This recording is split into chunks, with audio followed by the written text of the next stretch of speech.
meeting of the Federal Communications Commission. Madam Secretary, would you please introduce our agenda for this morning? Thank you, Mr. Chairman. Good morning to you and good morning, Commissioners. For today's meeting, you will hear two items for your consideration. First, you will consider a notice of proposed rulemaking to implement Section 102 of the Stellar Reauthorization Act of 2014, which directs the Commission to adopt rules that permit the modification of a commercial television broadcast station's local television market for purposes of satellite carriage rights, including the promotion of consumers' access to television broadcast station signals that originate in their state of residence. Second, you will consider an order addressing the recommendation of the North American Numbering Council regarding what companies should serve as the next local number portability administrator. This is your agenda for today. The first item will be presented by the Media Bureau. Thank you. Mr. Lake. Good morning, Mr. Chairman and Commissioners. The notice of proposed rulemaking before you represents another step in the Commission's implementation of the Stellar Reauthorization Act of 2014, which everyone is calling the Stellar, which was enacted last December. The Stellar is the latest in a series of statutes that have amended the Communications Act and the Copyright Act to set the parameters for satellite carriage of TV broadcast stations. In the Stellar, Congress required the Commission to undertake a series of rulemaking proceedings and studies within the next 2 years. This NPRM proposes satellite television market modification rules to implement Section 102 of the Stellar. This provision of the Stellar seeks to promote the availability to subscribers of direct broadcast satellite services of in-state and other relevant TV programming. It also creates greater regulatory parity between satellite carriers and cable TV operators. Joining me at the table is Kalpak Goudet, Associate Chief of the Media Bureau, Mary Beth Murphy, Chief of the Bureau's Policy Division, Stephen Brockhart, Senior Deputy Chief of the Policy Division, and Evan Baranoff, Attorney in the Policy Division. Evan will present the item. Mr. Chairman and Commissioners, we are pleased to present this Notice of Proposed Rulemaking, in which we propose satellite television market modification rules to implement Section 102 of the Stellar. The Stellar requires the Commission to issue final rules in this proceeding on or before September 4, 2015. The Communications Act and the Copyright Act require satellite carriers to use the Nielsen Company's Designated Market Area, or DMA assignments, to determine which TV broadcast stations to carry and include in their local programming packages. DMAs describe a station's local television market in terms of a group of counties and are defined by Nielsen based on measured viewing patterns. DMAs frequently cross state lines and thus may include counties from multiple states. The Stellar amended the Communications Act and the Copyright Act to give the Commission authority to modify a commercial TV broadcast station's local television market for purposes of satellite carriage rights.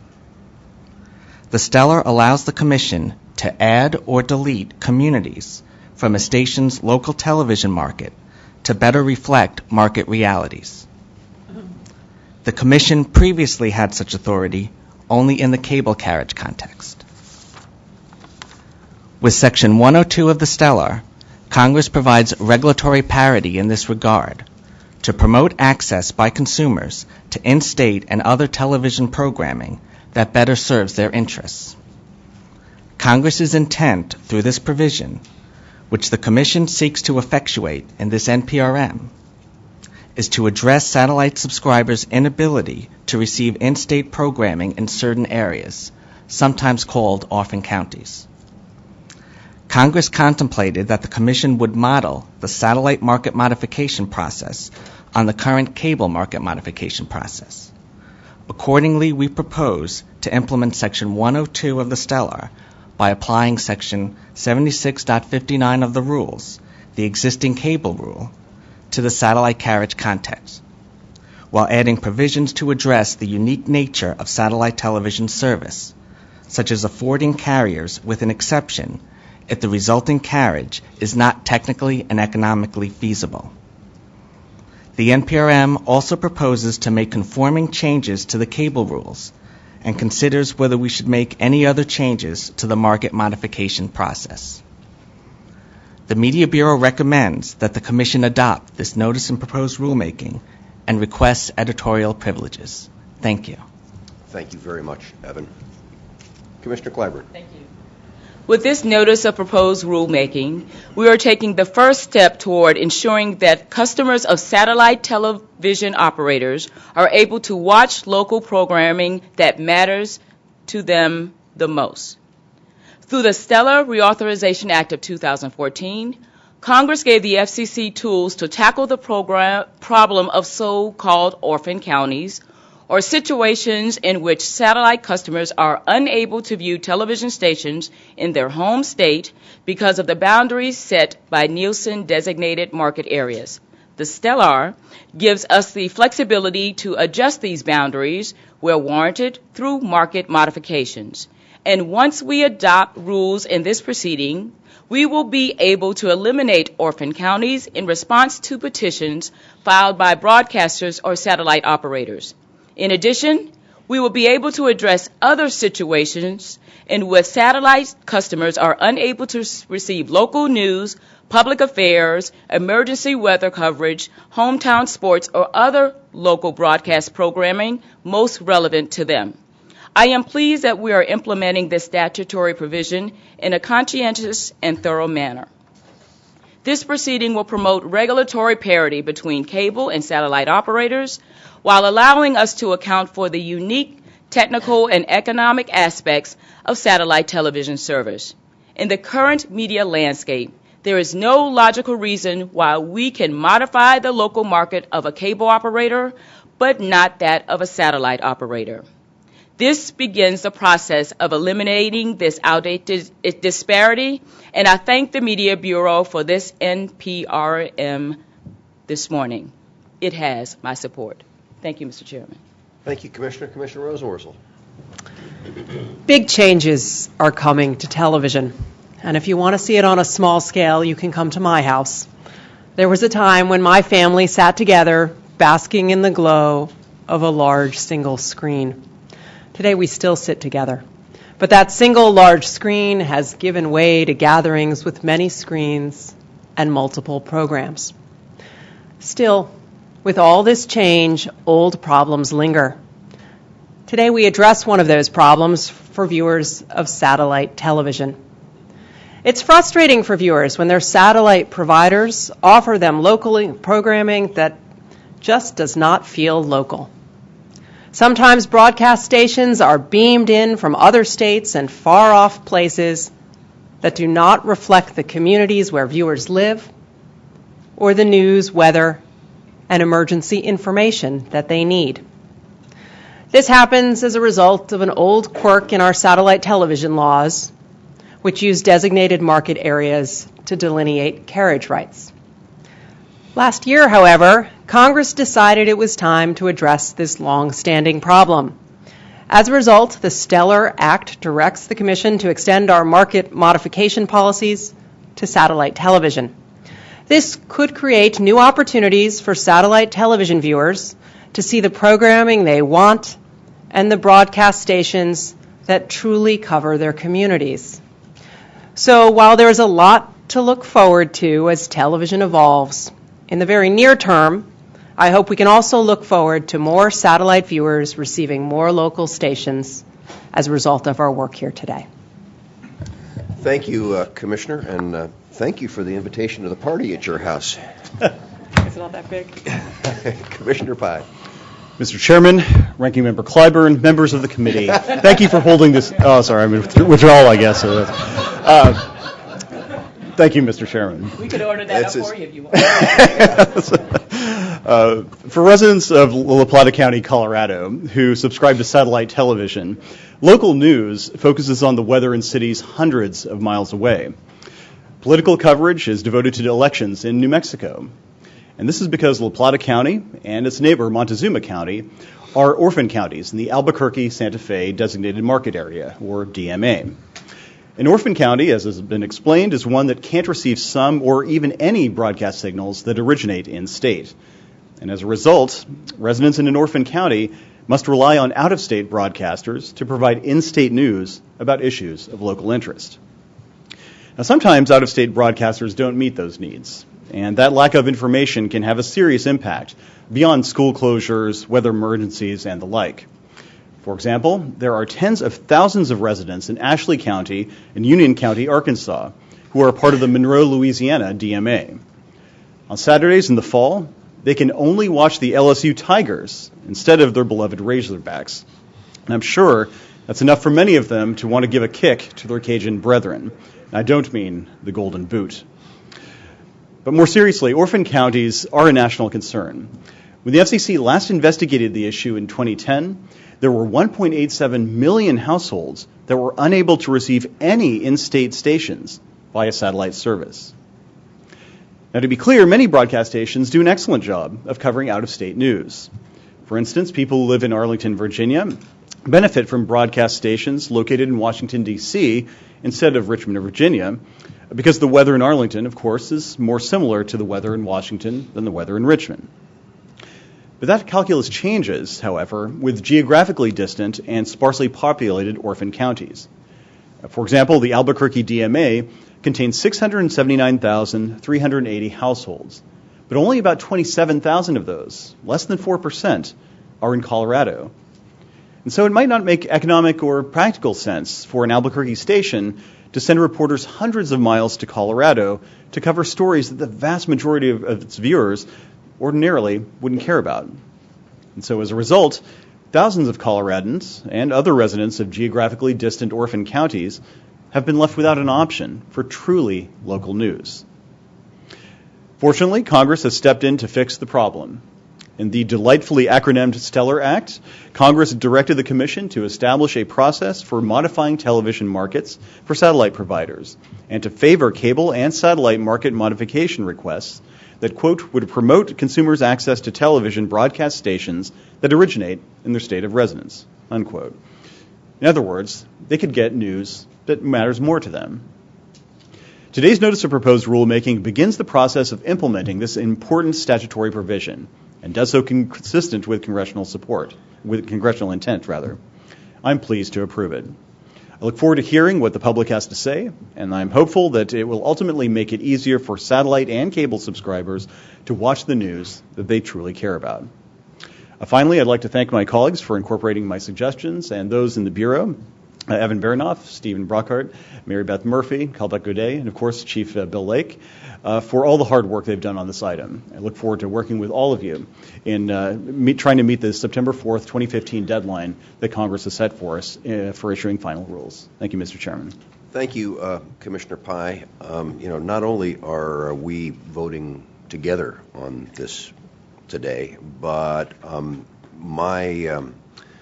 my formal statement, not the one I'll use here, begins with exactly the same example of LSU and the Razorbacks. And so clearly we're both prioritizing Saturday afternoons in the fall. Commissioner O'Reilly. Thank you, Mr. Chairman. It's good to hear that you guys are together. Commissioner... I told him we need to take the show on the road. Sure. Yeah, so, Commissioner Rosenworcel and I have found a number of things to be together on, so welcome. I'm pleased to support the Commission's latest step to implement the Stellar Reauthorization Act. I'm very familiar with the issue, having worked to amend the law to directly allow New Hampshire's only full-power in-state broadcaster to be made available statewide via satellite. In this case, Congress gave the Commission authority to modify a commercial television broadcast station's local television market for the purposes of satellite carriage, as we currently have in the cable carriage context. With this new authority, we will have the flexibility to adjust boundaries within the limits of providers' abilities to connect consumers with their preferred broadcasters. Well, according to our 2011 report to Congress, about 99.98% of American households have access to in-state television programming. Those that do not face a real uphill climb just to access vital information many of us take for granted, including state political and election coverage, public affairs programming, and weather and emergency alerts. Today, the Commission makes a move towards finally getting a solution in place for more of these consumers. With our new process mainly following our established cable market modification procedures, we should be well equipped to address the concerns of orphaned satellite viewers sooner rather than later. While I recognize the streamlining value to be gained by incorporating satellite into the tried and true process, there are important differences between satellite and cable systems, and the Commission would do well to keep the distinctions in mind as it further considers these proposed rules. Parity is a valued principle, but it shouldn't sidestep logic. This item takes differences into account, for example, in the proposed strong technical and economic feasibility requirement, which should ensure that satellite carriers will never be asked to accomplish impossible or cost-prohibitive modifications. However, the lines between cable and satellite are uncomfortably blurred at other points in the item. While noting that local franchising authorities currently have no role in satellite regulation, we nonetheless seek comment on whether they should still be considered interested parties and required to be served with copies of satellite market modification petitions. I see no reason why the Commission wants to involve franchise authorities in satellite carriage decisions at any stage in the process, and would be highly unlikely to support such a requirement in any final rules. On a separate note, I feel the Commission should transition required document service in this and other contexts to electronic means. This is not the first time I've suggested expanding the use of electronic communications to promote efficiency around FCC communications and filing requirements.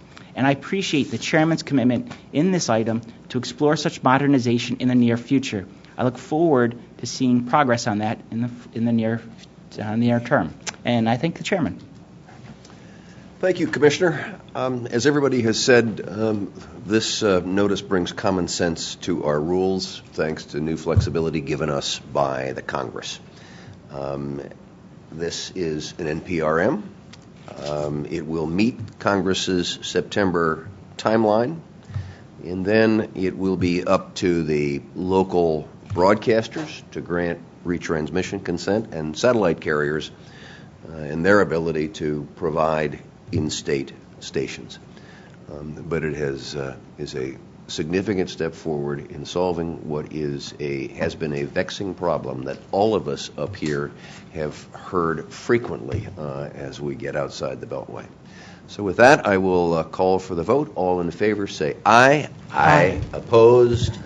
The ayes have it. The item is adopted. Madam Secretary. Mr. Chairman and Commissioners, the second and final item on your agenda will be presented by the Wireline Competition Bureau. It is entitled Telcordia Technologies Petition to Reform Amendment 57 and to Order a Competitive Bidding Process for Number Portability Administration. Ms. Veach, the floor is yours. Good morning, Mr. Chairman and Commissioners. Good morning. We're pleased to present for your consideration this morning an order that would adopt the North American Numbering Council's recommendation regarding the next local portability administrator.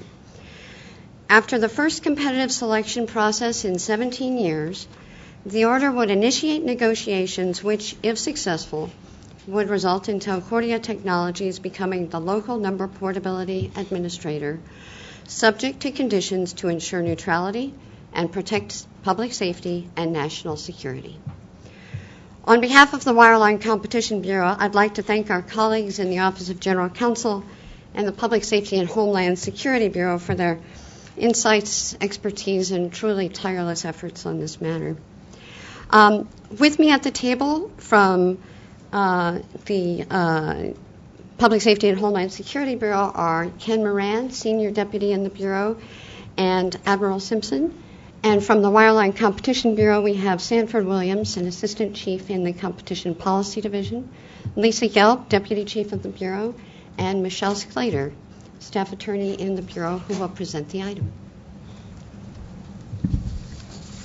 Thank you, Julie. Good morning, Mr. Chairman and Commissioners. Good morning. The Commission is responsible for the administration of telephone numbers under Section 251E1 of the Communications Act.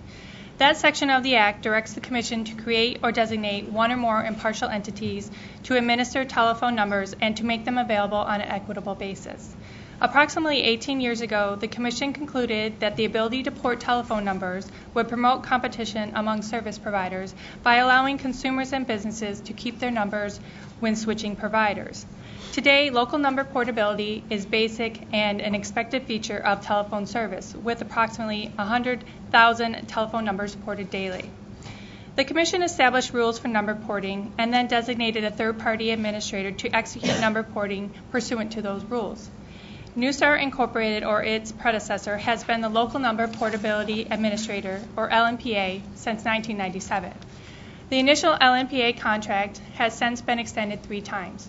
Under its terms, the contract will automatically renew for 1 year if the North American Portability Management, LLC, or NAMPM, does not issue a notice of non-renewal 90 days prior to June 30, 2015. The order before you describes an open process whereby parties are invited to compete for the opportunity to serve as the LNPA.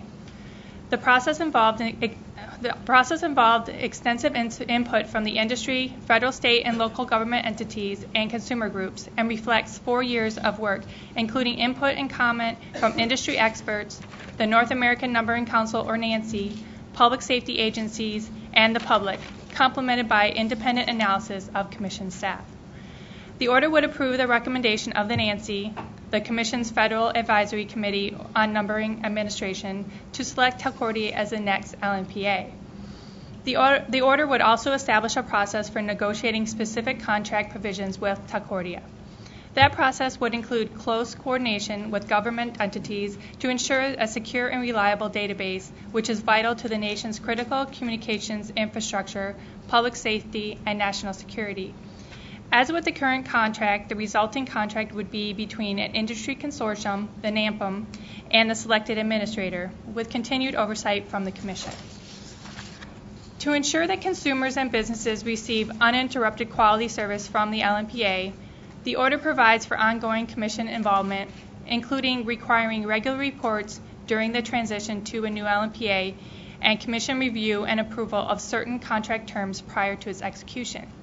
In particular, the Commission staff will continue to work closely with law enforcement and national security experts to ensure that all public safety and security concerns are addressed and mitigated in the contract, and that the new contract conforms with the Commission's neutrality policies.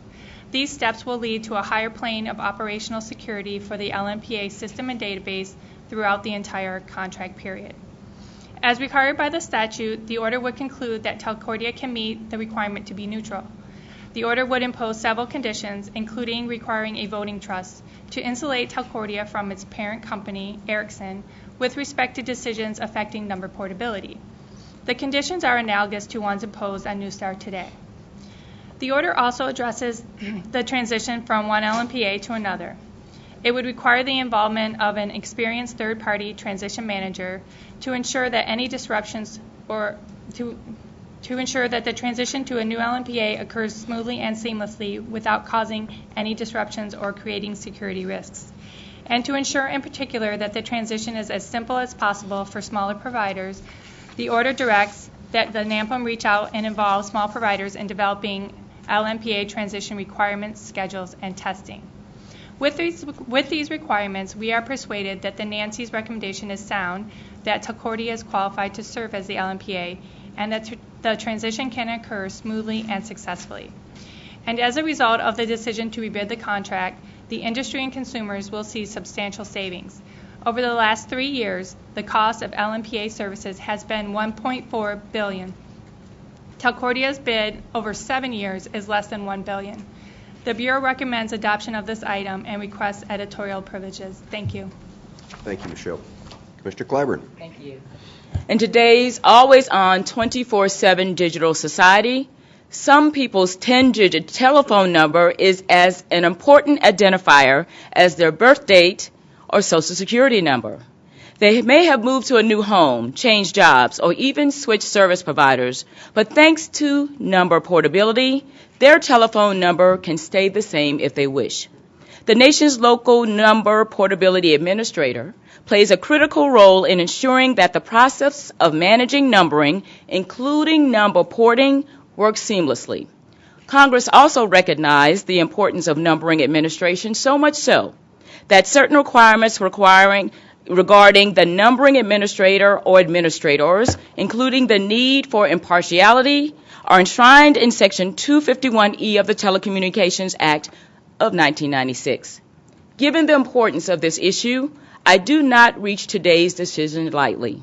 I have carefully considered the concerns raised in the record, which range from process, security, impact on small providers to neutrality, and believe that today's order, which culminates a nearly 5-year process, has allowed all interested parties the opportunity to adequately participate and weigh in.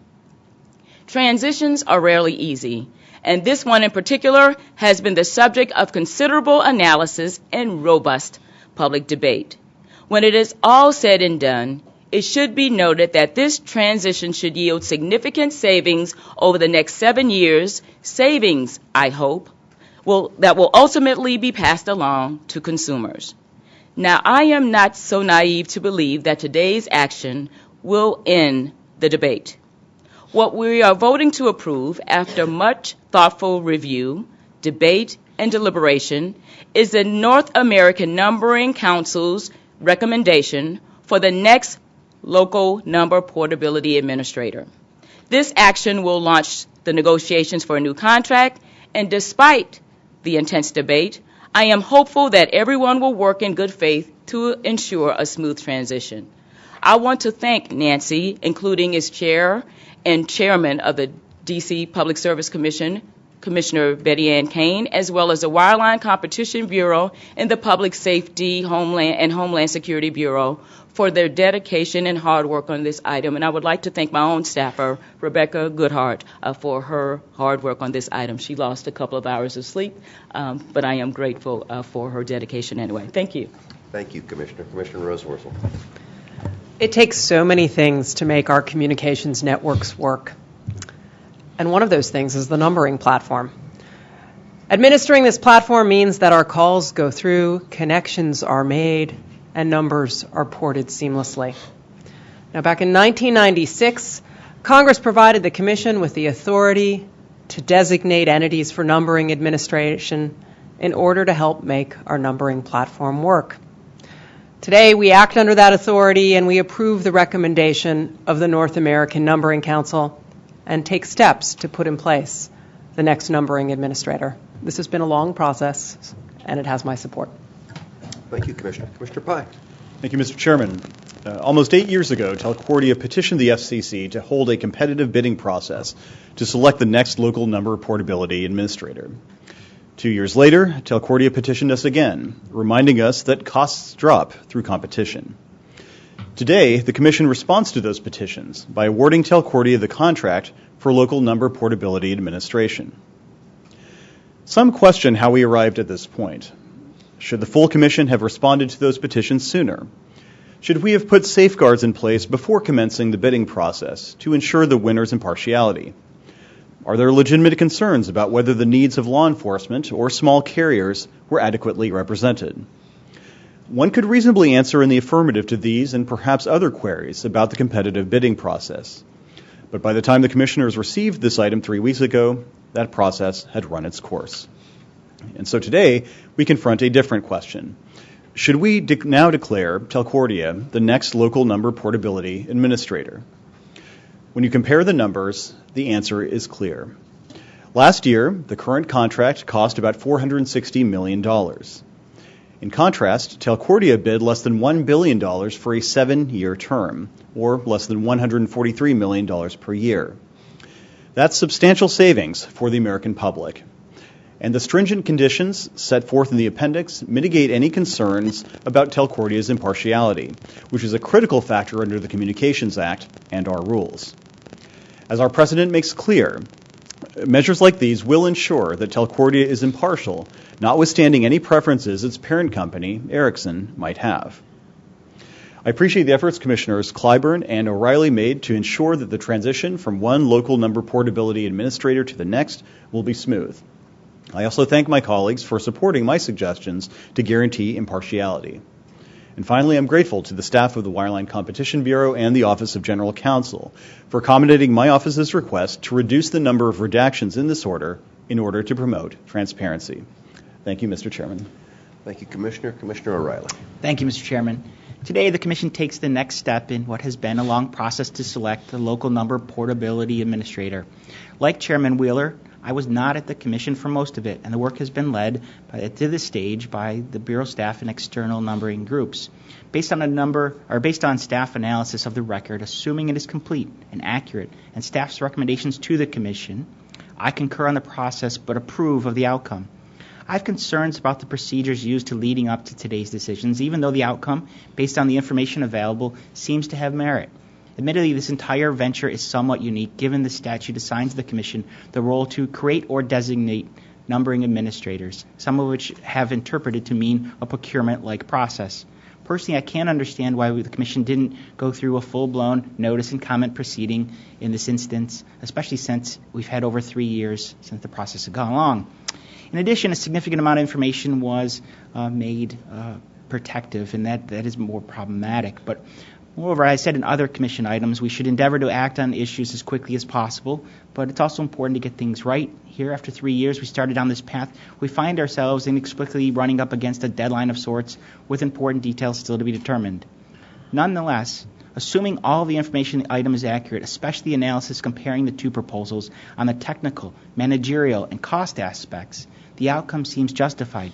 Notably, as others have indicated, Telcordia stated for the record, on price, however, there was simply no contest. Depending on the terms of the final contract, these savings will lower the cost for those contracting with the numbering administrator and ultimately end users. Given the importance of the transition to an LNPA, I thank the Chairman for his willingness to accommodate my request for greater involvement by the full Commission going forward. The Commission will receive the North American Portability Management status updates, and the staff will report to the full Commission. This will help ensure that the transition proceeds as smoothly as possible and that any further concerns by carriers or other parties about transition, contract terms, or associated costs receive sufficient attention. Finally, it is critical that the process not impede or impinge on the IP transitions that are occurring every day in every market. For example, one party suggested that the contract should include enum or IP numbering, but I have significant concerns with such a step. Well, the LNPA must be cognizant of future technological and marketplace developments. We are not deciding at this time to bring enum within the LNP contract. Industry experts and standard groups such as ADAS have been hard at work for years to ensure that technical requirements are in place to support IP transitions, including the numbering issues. At times, the Commission has let unfounded policy fears regarding new technologies and network transitions override industry-led technical and network engineering solutions. I'll be vigilant in guarding against that here. So, thank you, Mr. Chairman. I really appreciate your help. Thank you, Commissioner O'Reilly. As everybody has noted, this process began a long time ago, 2011, or actually before, and the manner in which it was pursued was agreed to by all of the bidders. It's basically an agreement between those who provide phone service and a private company to oversee the number porting database. The FCC mandates such local number portability and oversees that contract between the carriers and the database provider to make sure that it meets the expectations of national policy. Today we ratify the decision of the industry's contracting entity and authorize it to enter into contract negotiations with the selectee. A couple of quick observations. As the Bureau and my colleagues have observed, there are significant savings in this for American consumers. Secondly, I fully expect that the NAMPM will get to work right away on both the contract negotiation and the beginning of the transition process. We'll see this issue again when the contract is completed and we review it for its compliance with the terms of this order. And with that, I'll call for the yeas and nays. All in favor say aye. Aye. Opposed? The ayes have it. The request for editorial privileges is granted and the item is adopted. And I have one editorial activity myself. I realized that in the last order, the Stellar, I did not ask for editorial privileges, so I asked for those those editorial privileges at this time, without objection. Pardon me? Put you down as a no for both editorial privileges? Please. And I know we're working on our other... I hear you. Gotcha. Now, before we go to any announcements from any of my colleagues, I'd like to exert the privilege of the chair with the consent of my colleagues to notice the man in the red tie sitting here at the end. This is probably the last time that we will have the privilege of seeing Ken Moran sit before us as he has for the last 37 years. Ken is retiring after 37 years of service, and we will miss your counsel and your collegiality, sir. Ken started out in the Common Carrier Bureau. Remember when there was a Common Carrier Bureau, focusing on interstate rates? That was a long time ago that you started here, Ken. He's the man that we turned to after 9/11 to improve the communications readiness that 9/11 so drastically demonstrated needed help. He was part of the reorganization that created the Public Safety and Homeland Security Bureau, and he was the acting chief after that reorganization. He was the man who organized the rapid response to the tragedies of Hurricane Katrina. And I can say that I have relied on Ken during my tenure here as a steady and innovative and relaxed counselor, something for which I have learned to be very grateful, sir. So, Ken Moran, thank you for everything that you have given to this agency and to your country for the last 37 years. It's been our privilege to serve with you.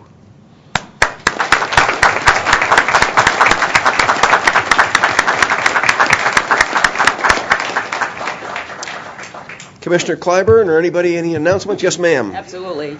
This is truly a day of transitions. I, too, would like to thank the man with the red tie. I am going to miss you, Ken. Your excellent briefings on our efforts to ensure this agency's preparedness during natural disasters.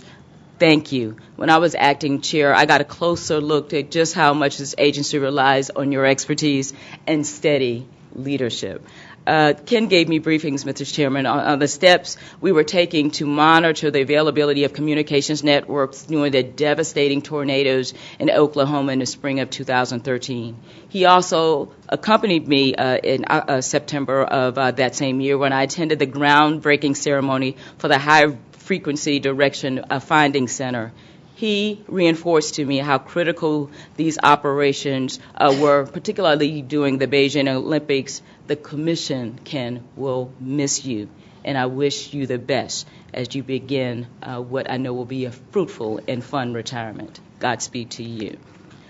I would like to also welcome to my office Martha Heller, who is my acting legal advisor on media issues. Before joining my office, Martha was an assistant chief in the front office of the Enforcement Bureau, and prior to that, she was a manager in the Industry Analysis Division of the Media Bureau. I am pleased to have her with us. I'm doing this a little out of order for a reason, and it will make sense. I will tie it together in a few minutes. But, Mr. Chairman, I want to take this moment maybe 3 moments, to thank you for giving me the opportunity to acknowledge a job well done by this semester's law clerks. I think they're all in the audience. Please stand as I call your names. Alante Keels, you've met him. We call him LT, as I've said, was a steady contributor to our research, writing, and editing and proofing. Always calm, cool, and collected. Can't you tell? Alante wins a long-distance award for his weekly trips back and forth from the University of Pennsylvania Law School. He will be splitting his time between two law firms this summer, which will be easy for you since you're splitting your time between here and Pennsylvania. This summer, and he has already assured us that he will likely join the ranks of the communications bar. We have a convert, my friends, most likely with a special interest in media. It's been a pleasure, my friend, working with you. Carter McMillan, or McLegal, was our anchor man. The University of Florida Law School student was here full-time and was a reliable and willing contributor on just about all of our projects. Carter gets the Iron Man Award for his marathon sessions in the office and our Snowbird Award because as a Floridian, he never really experienced, the snow before. I'm not quite sure he loved it so much that he's willing to give up his residency from the Sunshine States for a career in communications and here, but it was fun working with you nonetheless. Looking forward to the best is yet to come for all of you. And last but not least is Joseph Getachew from the George Washington University School of Law. Yoji, you can tell there's a pattern here with came to the office and hit the ground running. Already a veteran of the FCC and with a well-honed sense of the entire playing field, Joseph gets the Overachiever Awards for booking the highest number of job interviews leading to a successful offer. I think the last count was 15 or so, but you can't accept them all, right? But anyway, it's good to have options, right? Joseph was is a reliable researcher and contributor and a joy to work with. I am so grateful to these gentlemen. It's been a rewarding experience for you, hopefully for you, definitely beneficial for us. And from this point on, as being the inaugural all-male lineup in the Clyburn office, I now dub you the Clyburn Triple Threat. Keep the legacy alive. Much success to you, and thank you. So I mentioned Martha coming to help us out. So, Mr. Chairman, this obviously means, and you might have read a little bit about it, that it is I'll publicly acknowledge my outgoing Chief of Staff and Senior Legal Advisor, Adonis Hoffman. So I'll see if I can get through this without tearing up. When Adonis joined my staff in November of 2013, it was something of a homecoming for him after a 13-year run in the advertising sector. He brought the best of that world to this agency in my office, including his pithy phrasing, an inclusive eye for media and culture, and a strong bias in favor of industry self-regulation. In addition to his legal savvy, Adonis brought a refreshing sense of real-world experience and insight that helped us inform how our decisions impact everyday, ordinary people. His counsel was that of a wise and steady hand, and he served as a voice of reason. For that, I very much appreciate his service and friendship. But to be fair, Adonis is not all Ivy League intellect and inside Washington. Every now and then, he lets a little of that South Central LA community roots come out, just enough to keep us honest and a bit off balance. That's what we refer to as street creds, Mr. Chairman. I know you don't know anything about that. So I just... Anyway, as we know, Adonis is a devoted family man who takes great pride in the latest accomplishments of his 23-year-old son, A.D., and his 21-year-old daughter, Amani. I have no doubt that Adonis Hoffman will not be too far away from the policy dialogue on important issues because he does, as you know, he has a point of view. And I speak for many, I know, when I say that we will miss Adonis Hoffman, who seemed to be naturally comfortable and conversant with just about anybody. So we wish you and that Tom Selleck mustache all the best. You can thank somebody you know well for that last one. Godspeed, my friend, on the next chapter of your calling and the rest of your career. You will be missed.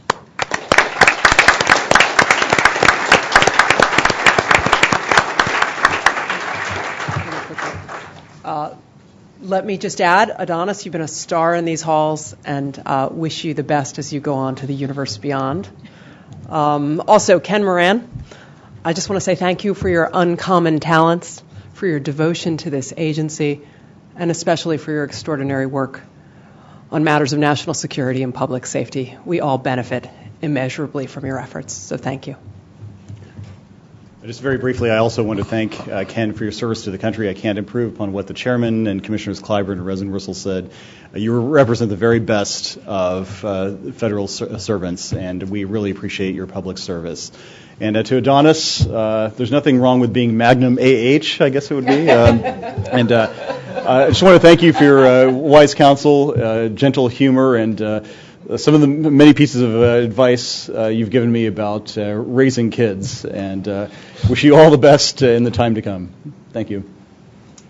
Commissioner. Yes, I would just say, Mr. Moran, I wish you the best in your new endeavors and your time away from this wonderful building and good people. I want to thank Commissioner Clyburn for the opportunity to meet and work with Adonis Hoffman. Adonis is an honorable person and a public servant, and I wish him all the best in his future endeavors. And I thank for him and the Commissioner for the opportunity to interact with him. So thank you. Thank you. Adonis, when you hear the Commissioner from Monk's Corners talking about street cred, okay, that is a commentary that, a label that can be hung on a few, and you deserve, sir. And what hasn't been talked about here is where you're going and how exciting that is, and how entrepreneurial and creative and typically Adonis it is. Because Adonis is going out to start a think tank to deal with the issues of business leadership in a changing world. And Lord knows that's a challenge that we all face and that you're the man to tackle. So thank you for what you've done here, and we look forward to the results of your future labors when you apply those tremendous skills to that large challenge. So thank you, sir. I also want to introduce to everybody Emeka Porsche Vanese, who, Emeka, stand up, please. Emeka has joined as a combination confidential assistant and personal assistant. We were collapsing two jobs into one person, and how could you do that for a person who's so small? But she's from South Carolina, it is being pointed out to me, and so that obviously explains everything. But we're really happy to have Emeka here. Emeka is a Navy veteran, an intelligence community veteran, and has shown the skills in the last few weeks that she's been here of being able to keep multiple balls in the air and everybody happy simultaneously. So Emeka, thank you for joining us, and we look forward to having lots of fun together.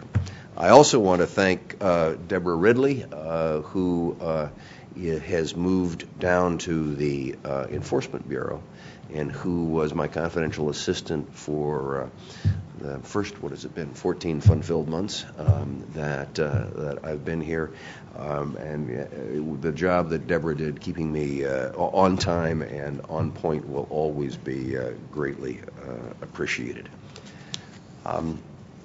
If there is nothing else, then we are going to shoot for a record closing here. And Madam Secretary, would you like to tell us what we can look forward to next? Absolutely. The next agenda meeting of the Federal Communications Commission is Friday, April 17th, 2015.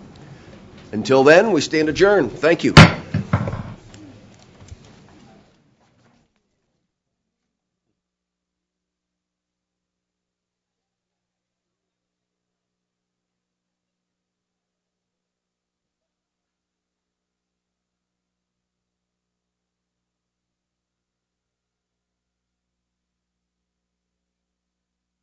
Press conference going, so other conversations, if you could move out to the hallway, that would be greatly appreciated.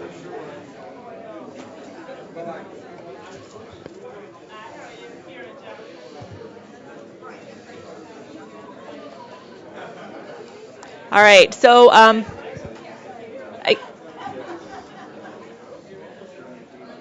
again, conversations outside of the press conference, if you could take them outside to the hallway, that would be greatly appreciated. Okay, and keeping with the goal of making this a very quick morning here, I'm going to hand it right over to the chairman. Thank you very much, Kim. And keeping with the goal, I won't have a opening statement. You folks have been listening to me talk too much recently anyway. So I'll be happy to, Elena, let's start with you. Oh, goody. Hi. Oh, goody. I usually like to sit in the middle.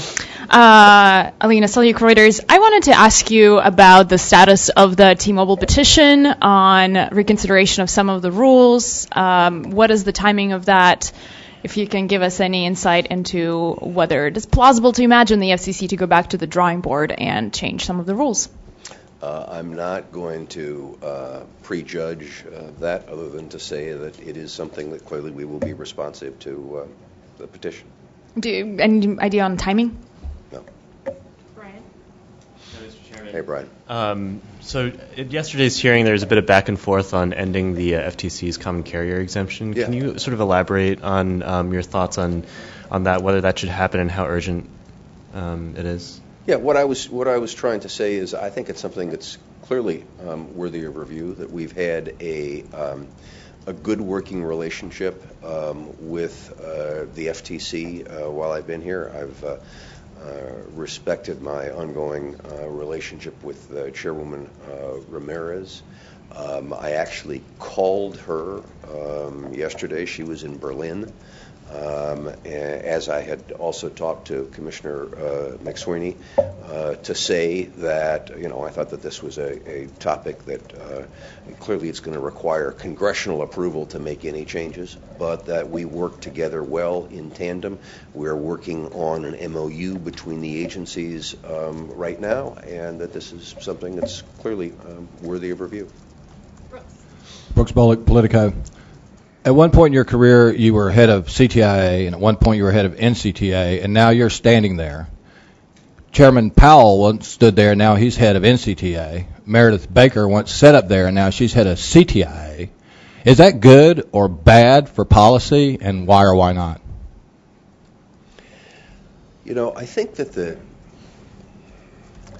I have said before, Brooks, that when I was head of CTIA or NCTA, I was an advocate for those interests. And I hope I did a pretty good job of being an advocate for them. Today I have a different client. My client's the American people. And I want to be the best damn advocate they can possibly have. And I don't think that, and I would be surprised. I don't know what Meredith and Michael think, but I would be surprised if they feel differently. Lydia Bayard, Bloomberg BNA. Hi. Thank you, Mr. Chairman. What are your takeaways from these past 2 weeks of congressional hearings? I think we have had a fulsome airing of the issues. I think that that no matter what position you take on open internet, you've had an opportunity to express yourself and be heard. Hi there, Chairman. Hey, you've noted recently that you've met with regulators in Europe and telecom CEOs in Europe on net neutrality. Right. Do you think that your message is having an impact, and do you think that the EU will scale back its proposal in response to your concerns? I have no idea. Just to follow on to what Lydia had to say, during all these discussions, has there been any input or discussion with Congress that's led you to think of ways that you could assuage their concerns or address their concerns as you implement the Open Internet Order? Sure. I think that our attitude here is that first of all, we want to run an open process ourselves, and we have heard from Congress repeatedly throughout the open internet process, and all of their information is on the record. And insofar as any legislation, I think I said to Senator Thune in his hearing, we will advise on anything they want advice on, and they can decide.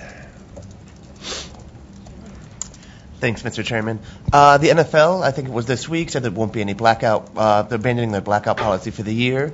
Do you think that should be permanent, and do you think the FCC takes any credit in helping to prompt that? Oh, I think that we have done our thing insofar as our rules are concerned. All of the horrible things that were supposed to be a result of it apparently didn't happen, and they have embraced it, and I hope that they will continue that. Thanks for taking questions. Regarding the LNP selection process, I was wondering if you'd comment on concerns that Telcordia may not be exactly a neutral player as regards monitoring the phone number database. Oh, I think you heard discussed today in the presentation that we believe that will be structures in place to assure their neutrality, and that this is one of the key things that we'll be looking at during the contracting process, and that the Commission will have an opportunity to review at the commission level. Thank you. Everybody, look at this, folks. It's 11:30. Lunchtime. Thank you.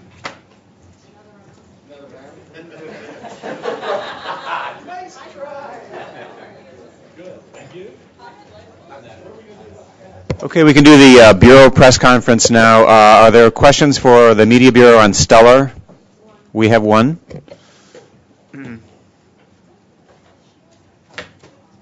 Hi, good morning. Hi, Lynn Stanton from TR Daily.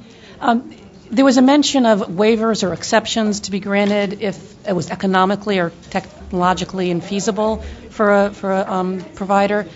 Could you just talk a little bit about is there a process proposed or a burden of proof proposed for doing that? What we've done is to ask questions in this NPRM, and we recognize that there are technological differences between satellite and cable, and we basically asked how we should approach the possibility that there may be economic or technical reasons that the rules should be different for satellite carriers. But we'll depend on the input on that to know exactly what differences we might want to implement. Okay, thank you. That's all I had. Sorry. Sorry to make you walk all the way up there just for that. No, that's fine. Okay. Thank you. Okay, I guess both of you for LNP? Yeah. Okay, yeah. The Wireline Bureau can come up.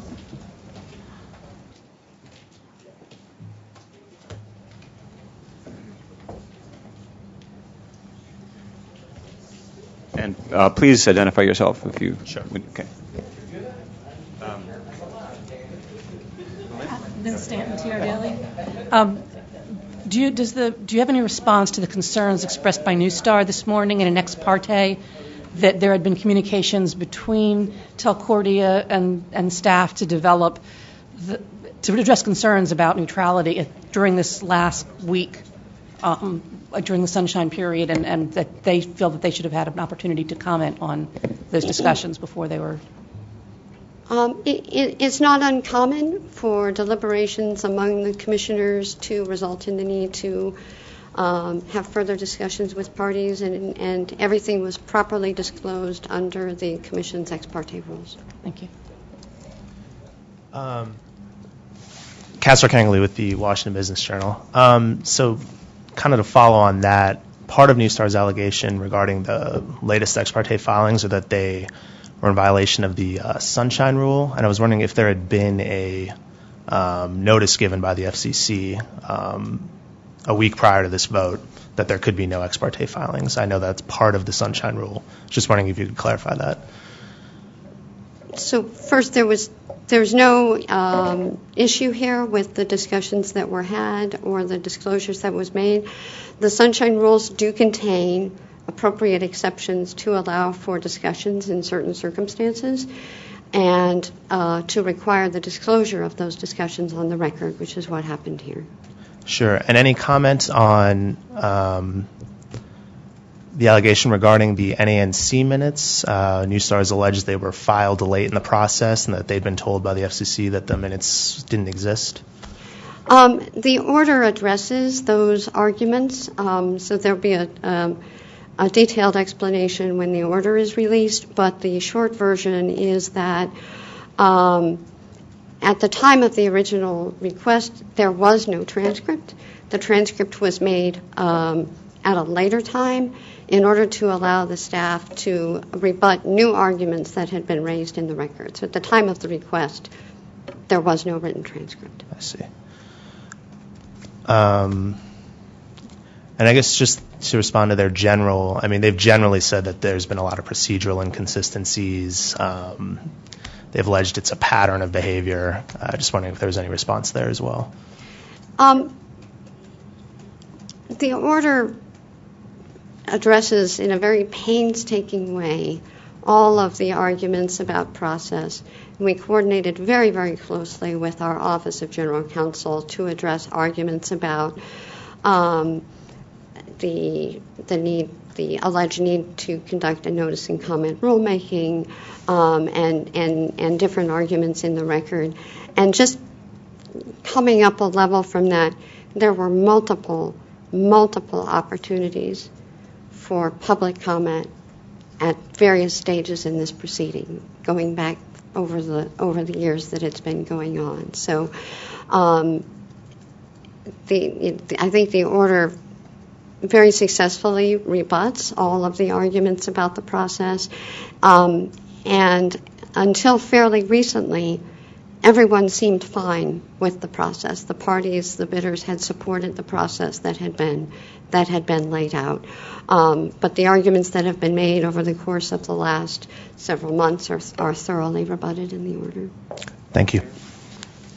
Terry Murakami from Communications Daily.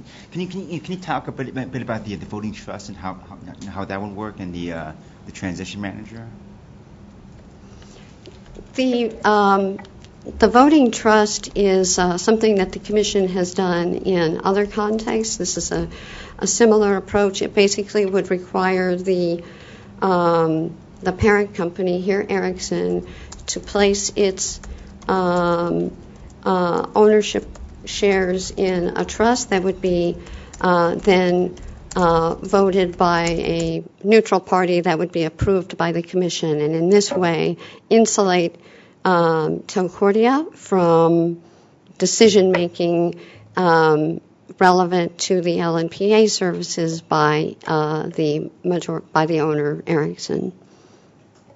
So the trustees would be involved only in Telcordia board decisions that involve the NAPM, like as opposed to like other stuff. It's a little more nuanced than that. And again, the order goes into more detail, but the idea is to ensure that for those things, in particular involving the LNPA contract, that there's an appropriate insulation there. And in terms of the transition manager, what does the transition manager do? The order, so the management of a transition like this is something that has been done successfully in other contexts.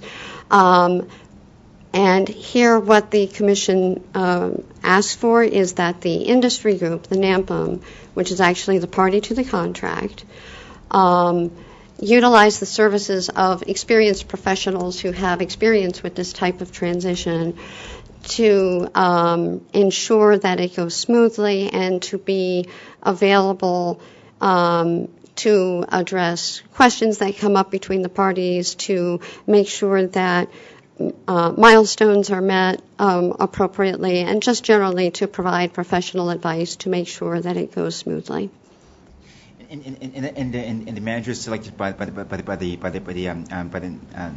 NAPM or like the Commission or by the NAMPM. Let me get one more. A couple more actually. The transition you expect to begin on June 30th is when the current contract ends. Is that right? I mean, I think, as the chairman said, we expect the NAMPM to begin the process both of negotiating the contract with Telcordia and planning for the transition immediately. Okay. And there were, in the ex parte that Telcordia filed that New Star was responding to, there was mention that they had some concerns that the requirements wouldn't apply to their other number portability work that isn't specifically LNPA work or things outside the United States? And does the order accede to their understanding of that, or? I think as I responded to Carrie, the order is appropriately careful to make sure that those things that are necessary to ensure neutrality and impartiality in the provision of LNPA services are carefully addressed, but also acknowledges that Telcordia has other operations that that the Commission was comfortable could continue on without that same need for protection. Okay, thank you very much. So I'll leave the details to the specific order, but I guess we'll see that soon, since the chairman is in a hurry to get things moving. That is certainly our intent. Yeah. Okay. Is there like a number of board seats that's my trustee? I mean, is it spelled out like the division of trustees for trustees on the board? It provides enough details for the parties to know what to do. Oh, I'm sorry, that one more. It's a long time ago, but when New Star or its predecessor was originally selected, was there a notice and comment proceeding in that context, or did that proceed in the same way as this one?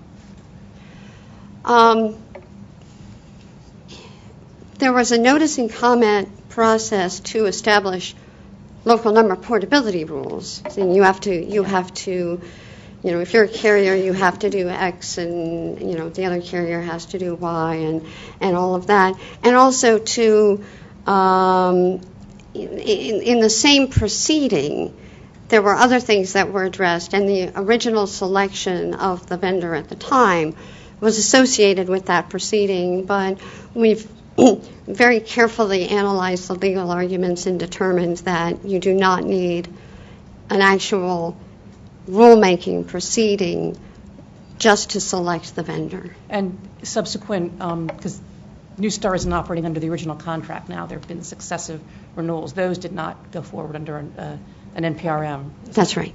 Thank you very much. Yeah. Thank you very much. Thank you.